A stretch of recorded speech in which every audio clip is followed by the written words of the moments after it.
Report Sell by Date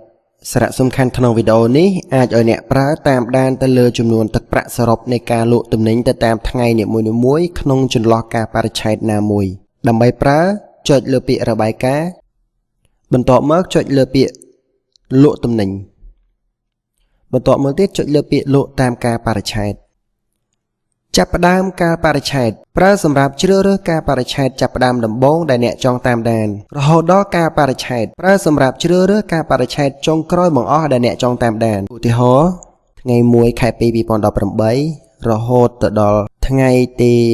21ខែ2 2018រយៈពេល21ថ្ងៃបាទបន្ទាប់មកទៀតចុចច្រោះដើម្បីបង្ហាញទិន្នន័យ21ថ្ងៃនេះសិក្សាពី column ក្នុង report ទឹកប្រាក់សរុបគឺជាចំនួនទឹកប្រាក់នៃការលក់ទំនិញមិនទាន់មានការបញ្ចុះតម្លៃ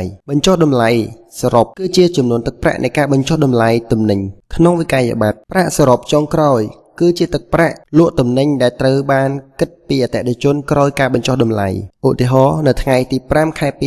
2018មានចំនួនប្រតិបត្តិការ1មានចំនួនទឹកប្រាក់សរុប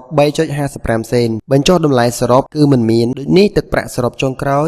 3.55 សេនដដែលលោកអ្នកអាចធ្វើការស្វែងរកទិន្នន័យទៅតាមតម្រូវការដែលអ្នកចង់បានបន្ថែមដូចខាងក្រោមយើងមាន option នៅខាងលើនេះដើម្បីធ្វើការជ្រើសរើសទិន្នន័យដែលអ្នកចង់បានសិក្សាពី option ស្តង់ប្រើសម្រាប់ជ្រើសរើសទិន្នន័យលក់នៅស្តង់ណាមួយដែលអ្នកចង់តាមដានBella ប្រើសម្រាប់ជ្រើសរើសទិន្នន័យលក់ទៅតាមបញ្ជី Bella កណាមួយដែលអ្នកចង់តាមដានអតិថិជនប្រើសម្រាប់ជ្រើសរើសទិន្នន័យលក់ទៅតាមឈ្មោះអតិថិជនណាមួយដែលអ្នកចង់តាមដានអ្នកនាំភ្ញៀវប្រើសម្រាប់ជ្រើសរើសទិន្នន័យលក់តាមអ្នកនាំភ្ញៀវធំជាងឬស្មើចំនួនប្រតិបត្តិការសរុបប្រើសម្រាប់កំណត់ការបង្ហាញទិន្នន័យនៅថ្ងៃណាដែលមានចំនួនវិក័យប័ត្រនៃការលក់ធំជាងឬស្មើចំនួនដែលបានបញ្ចូលតូចជាងឬស្មើចំនួនប្រតិបត្តិការសរុបប្រើសម្រាប់កំណត់ការបង្ហាញទិន្នន័យនៅថ្ងៃណាដែលមានចំនួនវិក័យប័ត្រនៃការលក់តូចជាងឬស្មើចំនួនដែលបានបញ្ចូលទឹកប្រាក់សរុបប្រើសម្រាប់កំណត់ចំនួនទឹកប្រាក់បង្ហាញទិន្នន័យនៅថ្ងៃណាមួយដែលមានចំនួនវិក័យប័ត្រនៃការលក់ទំនិញធំជាងឬស្មើចំនួនដែលបានបញ្ចូល